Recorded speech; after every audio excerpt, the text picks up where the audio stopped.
Welcome to the Recluse's Cookbook. I'm your host, Vinnie McHale. The Recluse's Cookbook is a monthly podcast where I chat to people one-on-one whose life's work or life's events are remarkable. Aideen McQueen is the best kept secret in Irish comedy.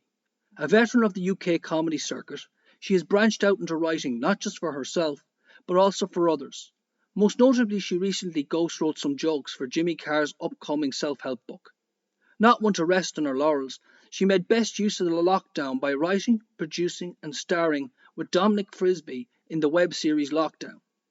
In this episode, Aideen tells us about her humble beginnings as a steward at the Cat's Laugh Comedy Festival in Kilkenny, her thoughts on rejection, and she also gives advice to up-and-coming stand-ups on what it is like to traverse the peaks and valleys of the comedy circuit in London. Without any further ado, ladies and gentlemen, I give you Aideen McQueen. What's the best way to describe what it is that you do? I, as a comedian? Yeah. Well, I don't know. That would be brilliant. I think that's what my comedy lacks and what I'm trying to develop, because I think the really good comedians, you can easily describe them in 3 words. And for me, I've probably been floundering around just doing things that I thought were funny, things that I thought were clever, without having an actual kind of unique selling point, as they say. So I don't know. Most of my stuff would be observational, I guess. But yeah, I would love somebody just to go, this is the kind of person you are. And I go up on stage and do it. And I think my comedy lacks that. When I get up on stage, people are like, what kind of a woman is she? What kind of person is she? So figuring that out is taking years. I'm kind of figuring it out now, but I haven't gotten there yet, but I really admire people who have a very strong character on stage and a strong, like Bill Burr, when something happens in the media, you're like, I wonder what Bill Burr thinks about that. And you can almost kind of tell what he's going to say or what he's going to do, but he'd do it funny and that'll entertain you. So it's that kind of reliability that I probably lack. You're a comedian, but would you see yourself as a writer, performer, actor as well, or simply just a stand-up comedian? I see myself as a comedian. I think there's just maybe 2 or 3 types of comedians. First of all, there's people who are funny. They're always been told they're funny, class clown kind of people, compensating. That's how I made people like me when I was young. I would make a fool of myself, do crazy stuff. I remember eating soap in primary school, so everyone would laugh. And that was my modus operandi. So I was always funny. But I mean, not necessarily for the benefit of not necessarily in a good way, probably in a needy way maybe as well. But people always said to me, "Oh, you should be a comedian. You're really funny," and that type of person. So I wasn't a writer. Then I would go up on stage and I wouldn't have anything written. I just have a few ideas. It'd be kind of a disaster, banter with the audience. So there's that kind of person who's funny and gets up there and does it. Then there's the other type of person who's a real student of comedy, who loves comedy, who sees it, and who knows how to write jokes and writes a perfect script and goes up there and does their first gig.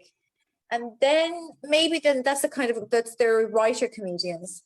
And then there's probably a third type, which is my least favorite, but some of them are very good, which is the people who are actors that have not failed, that's not fair to say, but feel like they could do comedy. And so kind of create a character for themselves and write stuff. And for me, I'm like, I want my comedian to be living and breathing it and doing the things and living an awful life and telling us about it. So now I'm more of a writer. I love to write. I really enjoy getting into it. I write so much stuff. And at the moment it's like I'm constipated and I really want to go to the loo. I've got all this stuff. I've got pages and pages of stuff, books and books and books. I'm just getting it organized now. And I just want to get it out there, in open mics and likes. So I was a performer, but not very good really. I wasn't an actor or anything like that. I didn't do drama when I was a teenager. And then I've become more of a writer, and people now ask me to write with them, and I've written for a few TV things and stuff like that. So I'm a performer writer, but it's I try to make it of me. I try to make it of my weaknesses and of my problems, and that's the kind of comedy that I like, Yeah. I'm not much into puns or kind of just clever stuff. I want to know the nitty gritty of your soul. and I want you to eke it out in an entertaining but kind of honest way. Now, a lot of people can fake that kind of honesty, and that's pretty good too. It just depends on what kind of person you are. I mean, at this point now, you're a well-established club comedian, both in the UK and in Ireland. Like, for anyone that wouldn't know what a club comedian is, can you tell us what one is really, and what your day entails? What would the diary of a club comedian That's a good entail? question. Yeah, because only last night I was walking home, and this man that I know, but I avoid him, right? I always go through the church to go to Tesco so I don't see him, because he's just like, he's a friend of a friend. I've met him at a gig once, and he always just, he commands attention, and he's very confident and deluded.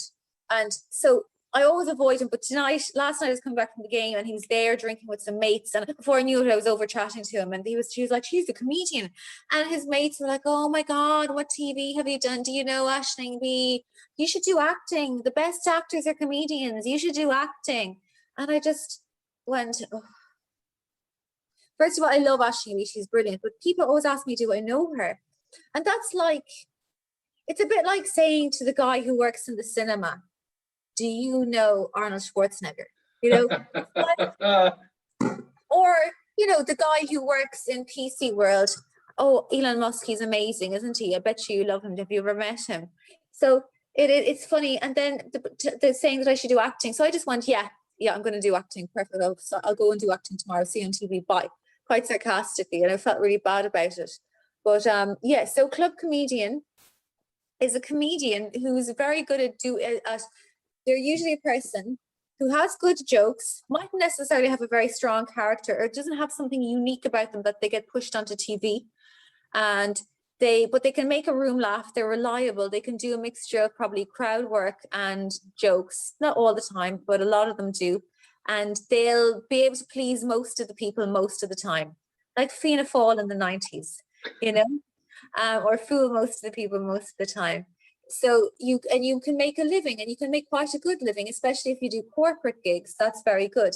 But often they'll want TV credits for that. And I'm afraid my bit on BBC Northern Ireland just doesn't make the grade for the big corporate gigs. I get some like Little and stuff like that. But as a club comedian, well, when it's not in pandemic mode, so Monday, Tuesday, Wednesday, when it's not a pandemic, you might go and do open mics. So you have an idea, and you're like, oh my God, right, I've got this amazing idea about people looking like weasels getting on more in life. So you go, you write it a bit, or you think about it, and then you do an open mic. So that's a gig that's free, often free to get into. The comedians aren't paid, and you're allowed to do new material. And then you test it out, and it's very exciting when the new material does well. You feel like, oh, that's amazing. One of my children is able to read. This is great. So maybe the first part of the week you'll be doing that and writing. I mean, I do teaching work as well online, which is great because I can travel doing that. And then Thursday, Friday, Saturday, hopefully you've got booked for a club. So you'll be going to different parts of England or Ireland or even Europe and do 3 nights in a city or a town. Or you might do a night here and a night there. It depends. And it depends on what your agent's getting you. At the moment, gigs are scarce enough. But I've got bookings most weekends. And then, so that's when you go up, you do 20 minutes. I'm an opener, only rarely headline. I know my place, right? But, I'm working on it. And you do your 20 minutes and you just make people laugh as best you can. You're not going to, unless you're doing great and it's really relevant, do you do new material. And for years, I used to be a comedian that just interacted with the audience. But I've learned that, nobody's going on live with the Apollo and telling the man in the front row that his jumper, he makes him look like a canary or whatever. So it's better to keep it as material. And that it hopefully will get you further. Now, emceeing the MC is like the host. So the person who introduces everyone, and it's the MC's job to get to know the audience, to find out where they're from, what their age is, what their level is. Are they squeamish? Do they like bawdy jokes, whatever? And the MC gets people warmed up. So if you MC a lot, you don't get onto TV and you get paid slightly less, but you can get more gigs. because if I'm doing an act, I can come back to the same venue maximum once per year. But if I'm emceeing, I could probably do it 4 times per year because I'm not doing the same jokes all the time. So you could end up, you could end up in, like, for me now, my thing would be, travel lodges in Slough or stuff like that. It depends. Or coming back the same night on a night bus, things like that. But I love it. I'm not making a fortune with it, and so that I'm asked to write. I'm writing on some people's pilots at the moment. Some of that is free work, etc. I write with mates, and so that would be the kind of thing. And then, so it's a lot of traveling for me anyway. And a lot of changing in toilets and the likes of that. It's not glamorous, but hopefully it will be. I still love it though. If there was a career ladder for a comedian, I'm sure there's some kind of one. What would be the steps on the ladders? So you start out, like, say, as an open mic. Yeah. So let me see. When I moved to London first, do you know Gráinne Maguire, Vinny? I know of her, just, yeah. So Gráinne is a really nice girl. I'm good friends with her now, but I didn't know her at the time. And she's very like, she'd be very much of the attitude, don't complain about something, do it. So she was finding it hard in some aspect of her career, I can't remember. So in order to counteract that, she put something up on Facebook saying, any beginner comedians who've just moved to London, females, and want some help, let me know and I'll reach out to you. So I reached out to her and she gave me a list of things to not do. I did them all. She's like, don't date comedians, don't drink at gigs, don't wear yourself out doing X, Y, and Z's gig, and don't enter these competitions at this point. And I just went, yeah, Gráinne, and ended up doing all of them without realizing. So the trajectory would be, you write, if you can, write a little bit of material. Some people even do comedy course at the start, because there's a good few of them now. They do comedy course, and you can almost tell the different comedy courses when you're seeing in Dublin who did which person's comedy course, because there'll be a certain thing that they talk about, like where they're from, what they look like, their name, it'll go into a formula, but that's fine. That helps people. It gives them scaffolding at the start. So comedy course, open mics. So you start doing your open mics, you get to do as many as you can. Like when I started comedy, I started going out with a much more established comedian, right? And this was only good because I saw how fecking hard he worked and how much he pushed himself and how many clubs he would do free gigs for, and where, all the night buses he slept on and everything. So if I hadn't have seen that, I probably would have gone, well, sure, I've done 3 gigs now, I'm not famous. Sure, I'll move on, But because I saw how hard he worked, I realized you have to really put a lot of work into this. It's not just an instant thing, or it's not something you do every so often. It's like going to the gym. You have to do it a few times a week. You can't just do it once every fortnight, unfortunately. I wish it was more like liposuction comedy, but no, it's more like going to the gym. So you do your open mics, and I would say it's important to be polite and friendly, and not, get to know comedians. Be sound, be punctual for your gigs, be really easy to work with, because then you get booked again. So being easy to work with is important, not being demanding, but remind people that you're there. I used to call down to the International a lot just to kind of watch other acts. And eventually, they got sick of looking at me there, and they said, look, you can go up on stage and do it. So I literally hung around a lot. Yeah. It's not for the faint-hearted. I was listening to a Shapi Khorsandi podcast. She's the English comedian. And she reckons, a lot of people say comedy is sexist, but the reason there are many more male comedians is possibly, and her theory I think is interesting, that men are used to rejection in general. In a heteronormative society, the man makes the first move on a woman, so they're used to rejection. And women, when we go on stage and our jokes are rejected, we're like, oh my God, I can't do this. Where men are like, no, I'm used to rejection. Now it's a bit of maybe an oversimplification, but it might be one of the reasons. So get used to rejection. My first few gigs went great, but you will have shit gigs. You'll have gigs where there's maybe all German people in the audience and they don't get your jokes about Glenroe. Get over it. You'll have to keep going. And make friends with people at your level, because you'll help each other. That's a big tip as well. And then if you can make friends with people at a higher level, do as well. So you do your open mics. My first paid gig, probably been doing it for about a year. And my first paid gig was, another woman, nice woman who helped me. Maeve Higgins saw me. So I happened to be open mic when she was doing something, and she was like, "You're brilliant," and she paid me 150 quid to support her. I was like, "Wow, this is great," and very encouraging. Then I was going down to the but that was very much an easy audience because it was a similar fit. And I was going down to the International in Dublin one night, and somebody pulled out at the last minute, and Aideen rang me. He was like, "Can you do 20?" I said yes, but I absolutely couldn't. And but I just agreed. I ended up doing 11, getting off at a laugh, and he gave me like the money. I couldn't believe it. I actually started crying, you know. And but you know, I just did it without thinking. It went fine. Nobody really noticed that I only did 11 minutes instead of 20 because I laugh. And I didn't do that on purpose. I think I was just nervous as well. So I came into comedy in a time as well where they were trying to start promoting women more, especially in the UK. And so I felt that a lot of people say being a woman is a disadvantage, but from a purely mathematical point of view, it's an advantage, because if you're decent, there'll be 4 comedians on a professional lineup. They'll always want to have one woman.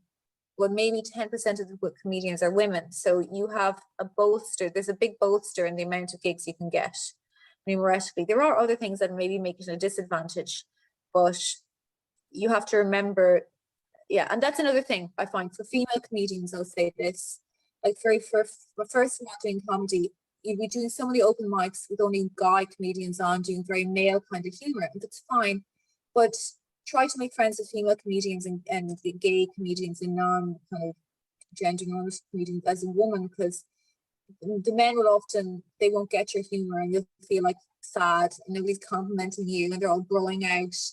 And find people that have your same sense of humor and hang on to them, like really cling on to them, you know, because there'll be, if you have the comedians that have the same sense of humor, there'll be other people in general that have the same sense of humor. So I would say, I started writing for the male open micer audience, and that wasn't good either, you know, because there's really dark stuff. So write for your audience, write for your friends, don't write for the other comedians. That's an important tip. So then, I got my first few, and once I was getting the International and getting weekends there, that kind of gave me like license to go and ask for other paid gigs, and people would start asking me to do their gigs and the likes of that. But I had lots of rejections as well, you know. The Stand is a big one for Irish comedians to do. I kept emailing them, and you know, I'd be emailing a lot of people regularly. I'd watch other comedians at my level or a little bit higher, and I would see what they were doing and email those clubs. And getting a good video is good as well, you know, something that you can send people to show that you're decent. So it's a lot of work, a lot of rejection, a lot of open mics, a lot of emailing people, a lot of asking people who do you email to get that gig and stuff like that. Now, I never did too well in competitions. I got to a final of some competitions, but the real trajectory in England is you do comedy for a little bit, and if you're Irish, you could get away with this more. There's a thing called So You Think You're Funny. That's a very good launching pad for comedians. They say you're meant to be doing comedy a year, but a lot of Irish comedians wait until they've done it a few years before going into So You Think You're Funny. There's other competitions like the BBC competition, if you've got it in English. So, you know, what you call it, social number, you know what I mean? Yeah. Like if you ever worked in England, you've got that number. PPS number. Yeah, and a bank account and stuff. You can do that, which is good. That gets you good connection. So the competitions in England are a good way of launching yourself as well, if you're a little bit quirky and different. And there's and then watching lots of comedy and enjoying comedy and just enjoying yourself, you know, is important as well. We sometimes forget that it's meant to be fun. Yeah. So I sometimes have to remember, if I get tense about a gig, then I just have to remember, oh yeah, this is fun. And if you're having fun, they're having fun.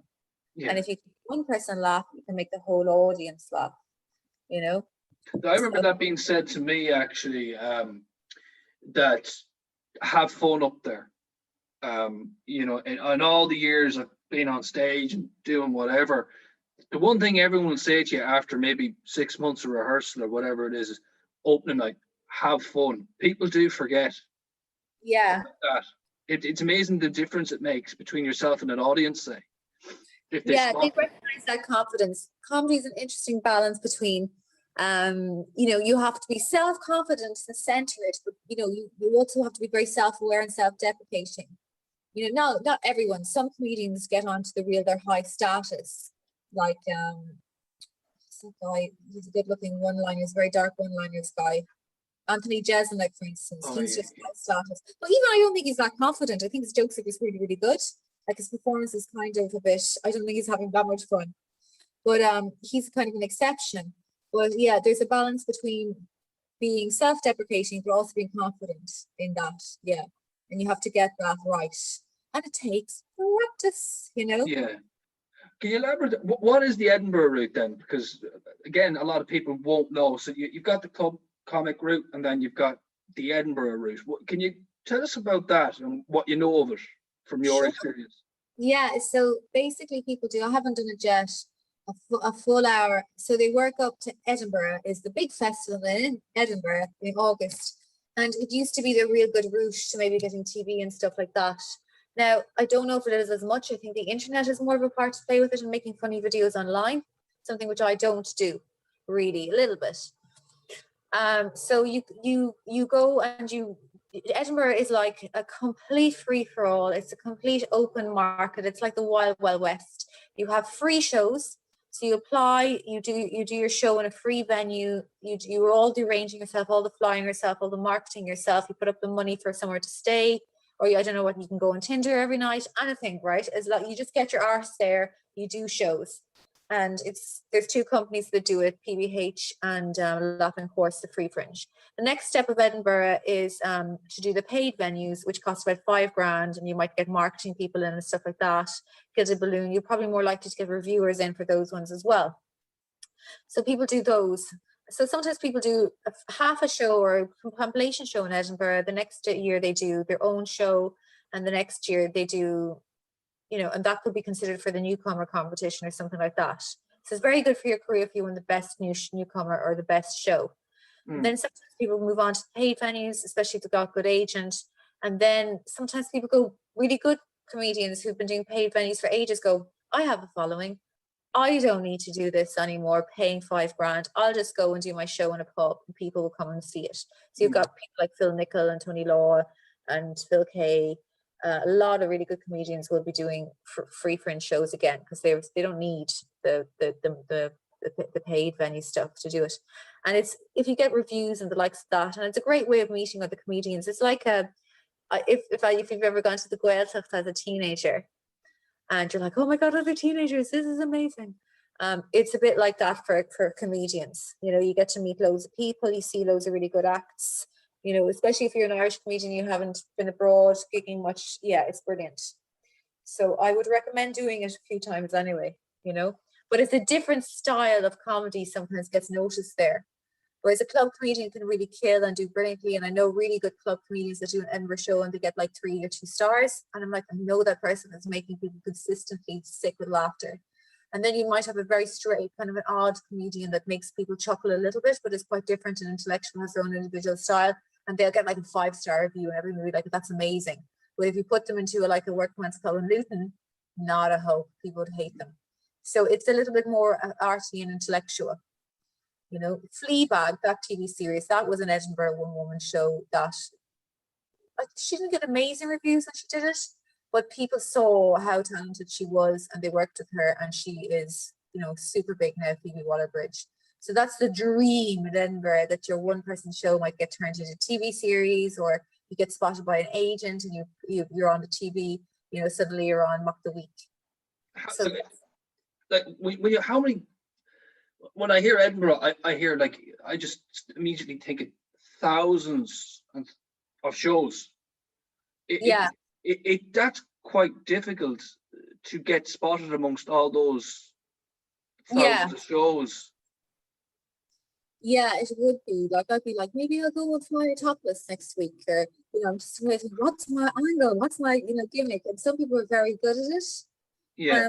We're this comedian, Irish guy, and he told me, I knew him early doors doing comedy. I don't know if he does it anymore, but he had a few successful Edinburgh shows, And what he would do was, he said his secret was, it's so simple, but he said it worked, was he would Google, he would Google what was the most Googled thing of that year. So let's say 2016, it would have been, I don't know, but like he would, and then he would name his stuff. So, you know, this year might call it like COVID, Brexit Calypso, or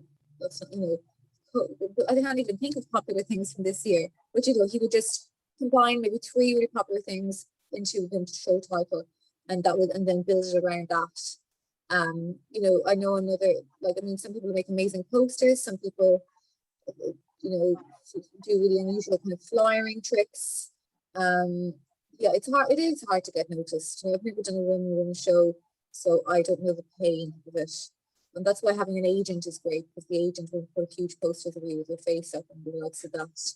Yeah, it's costly though, isn't it? From what it's very expensive. Yeah, and it's like, I don't know. I know one girl who had an amazing agent, and she had a great marketing, and we all looked brilliant. And then she ended up owing her agent a few grand, like a good few grand. And she was like, "Bye, see you later. I'm not doing this other thing. This was not clear in the contract." Yeah. So it's a balance. It's like, what's my budget? What's my aim? Where do I want to go? Yeah. But you're originally from Kilkenny, which is home to Ireland's longest running comedy festival. Had the festival any bearing on your decision to become a stand-up? Loads of bearing on my decision to become a stand-up. Almost entirely to do with that. Well, other than people just telling me I was hilarious all the time. So when I was a kid, they started the festival in 1995, and I was only like a little childine. But a few years into it, I started volunteering for it with my sisters. So I have 2 sisters, and they used to get like way underage people. It's not legal now, but we used to be in the bars, we'd be arranging seats, we'd be doing loads of different things, and you could watch all the comedy, and you could hang around with the comedians afterwards. It was so cool. And you get weird jobs, like the manager being like, Arla Hannon wants an apple, can you go to the shop and get him an apple? Or, I remember once having to get Dom Herrera and Andrew Maxwell. They went missing, and they were meant to be doing a show, and I had to go around to all the pubs in the area to find them and eventually drag them back. So we had these, but I saw amazing comedians. I saw at a young age, I would have seen Dara Breen, Tommy Tiernan, Dylan Moran, Bill Bailey, people like that were just, you blew your mind. And I always thought the comedy was kind of magic, and the comedians just went up and they made it up as they went along. But once you were in the same venue working there 3 nights in a row, you saw, okay, most of the Irish comedians had variation. The Americans didn't. They were exactly the same every night. You're like, oh, you just write it. I could do this. Maybe I could do this. And I love the lifestyle. I just wanted to be friends with them. But later on, Louis C.K. came to Kilkenny. He didn't do well at all. They didn't get him. Doug Stanhope was run out of Kilkenny for making some kind of paedophile joke. They banned him. He made the front line, where he made the Kilkenny People. I saw Mark Maron. Anyway, so it did have a bearing on me.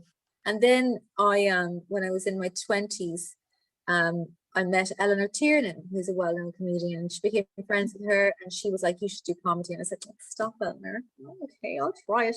So she told me where to go to the Halfpenny bar for my first open mic, and I applied.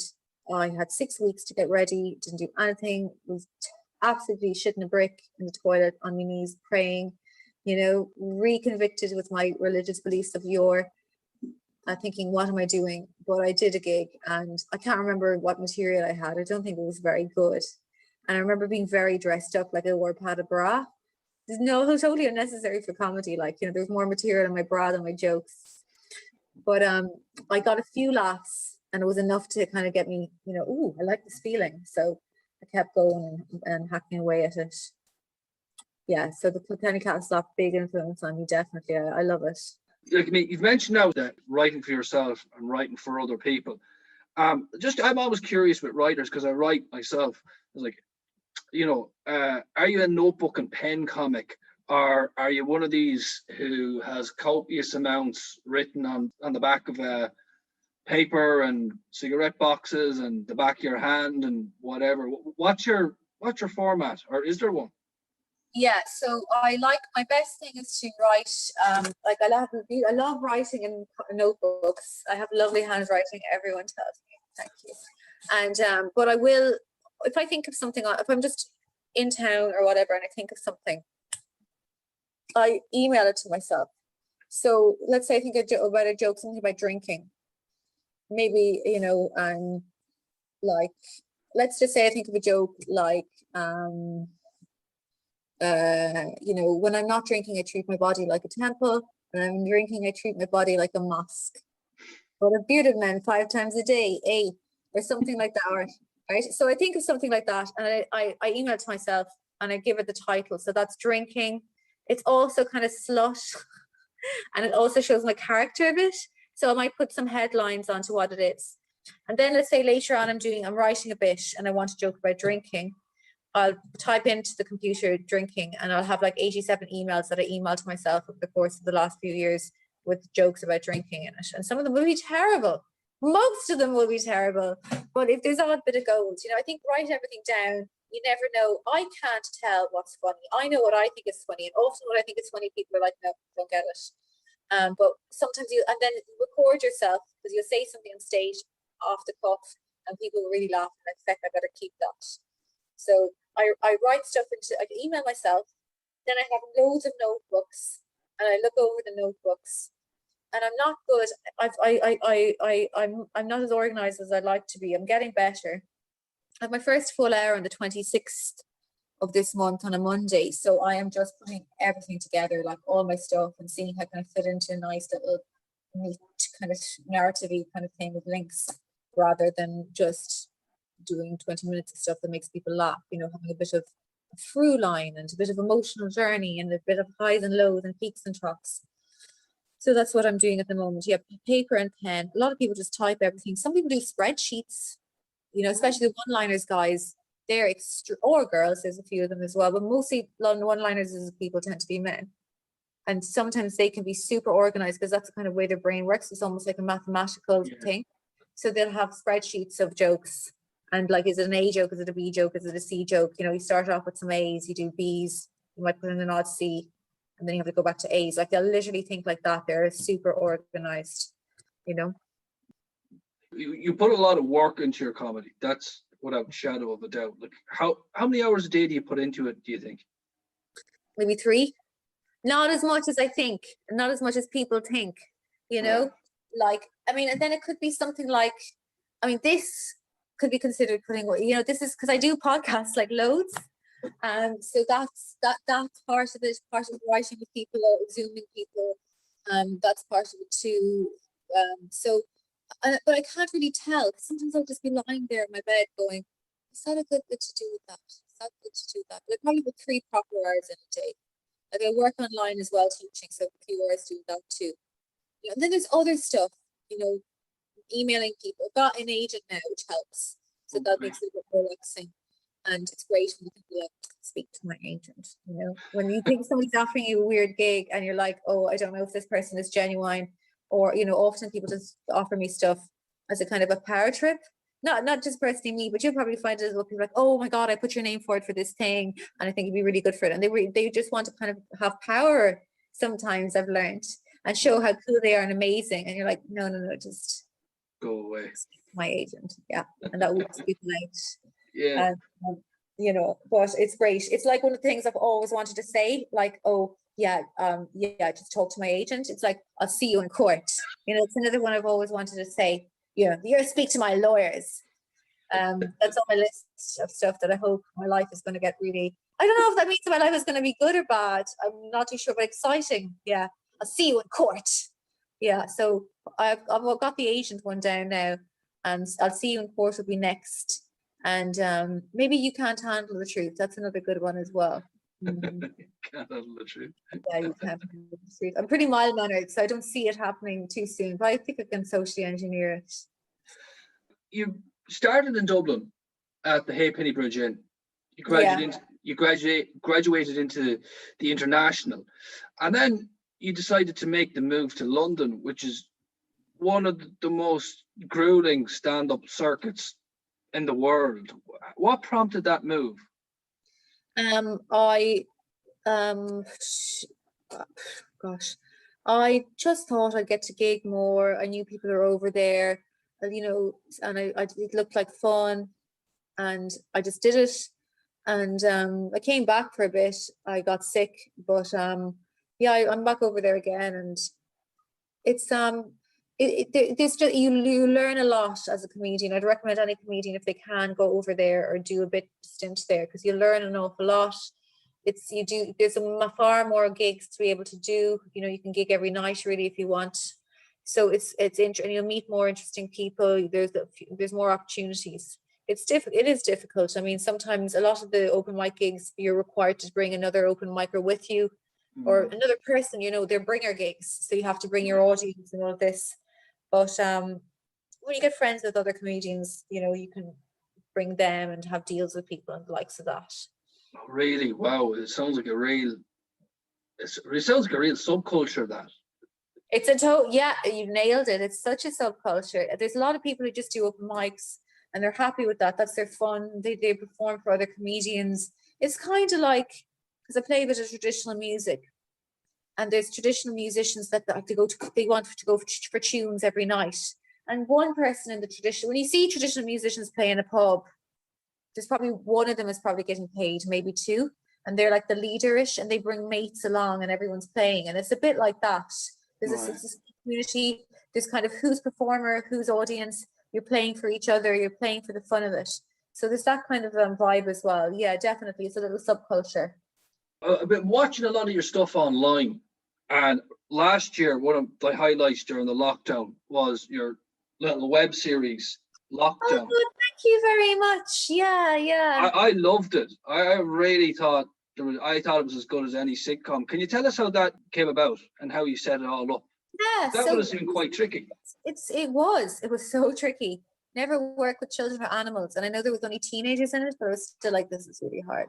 And they weren't actors. Fair play to them. Brilliant. So it's kind of based on the truth. I moved in with my partner. We did a lockdown cockdown, you know, and so I went and I don't know, I couldn't sleep one night and I wrote it, and then I got the kids to do it. And now, in fairness, so we had to have the camera, you know, there's never the whole of us in shot because there's always one person doing the camera.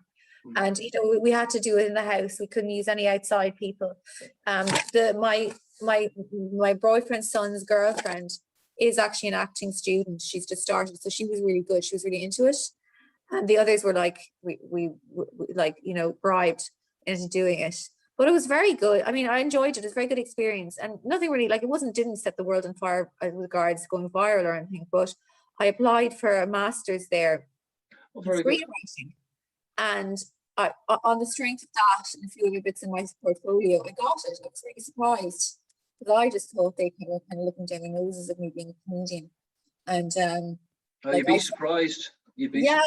I was really like, and she asked me a few tough questions, you know, and I just maybe, but you know, then I was projecting, you know, and then sent them. Which I made a sketch where I was dressed in a kind of like in sexy, not that sexy, but like I was a prostitute, based on a prostitute. Sorry, in the sketch, there's this man and he watches a porno, and then the porn star comes to live with him because he leaves a comment in the comment section. Yeah. And basically, the premise is like, imagine actually living as a porn star. That'd be really annoying. Like, so she over sexualizes everything, and I'm in this kind of quite mommy-ish, like quite, but like I suppose you know, not that sexy underwear, really, kind of like, you know, 80s kind of lady underwear. Well, I put that in thinking nothing of it.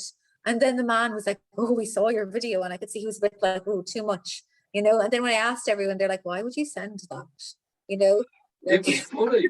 It's awkward. It's awkward for people. They can't look at you now. Like, because, you know, so I kind of thought, oh, feck, I really lost it now. You know, they're not gonna, yeah, they've seen me little basque and me pennies basque. They're not gonna give it to me. I got it. But I had a lot. When I looked at all the stuff I'd done over the years and things I've written, I had a lot of stuff to put in the portfolio. So that was a little shot in the arm for me. What would be your dream project that you'd like to work on? Like, what's the thing that kind of, oh, I'd love to do that? I think my dream thing to be on is the program Would I Lie to You? I love that so much. I play that game with one of my best friends, Charlie, all the time, and yeah, I just think I'd love to do panel shows, actually, as much as people are disparaging of them. I think they're great and good crack. I'd love to get to the stage where I have an audience of my own, So I could go off as Aideen McQueen and do a tour and enough people would come to sustain it. And that I could do like corporates and, you know, just be like, oh, if I have one corporate in the week now, I don't have to worry about money. You know, I'd love that. And what else would I love? Yeah, so that would be amazing. I just enjoy writing so much. You know, I just get into it. I love thinking about it. Like, and sometimes I mean, I'm comfortable enough. I get a good bit of teaching online. So over lockdown, I was able to sustain myself. So yeah, sometimes I just get really lost in the writing. I would like to write. I'm writing with this guy at the moment. He's got a big following on Instagram. He's a presenter for BT Sport. He's a young black dude, like, and you know, he'd be very working class. I'd be quite middle class. I'm much older than him, and so our friendship, I wouldn't really be friends with him if we weren't doing comedy. But we really work well together, and I love writing for him because I'm like, you're going to be famous. I'm going to help you, you know. So I love that kind of thing. I like writing for other people as well, and I can hear his voice very clearly, and he's really smart. He's really, really good. So that would be another thing I'd like to do as well. I ghost wrote some jokes for Jimmy Carr there recently, and that was fun as well. You know, he's got not for his set, but for he's got a self-help book coming out soon. Oh, very so good. a friend was writing, and she asked me to help him with stuff like that. So anything like that, I like to just get my teeth into.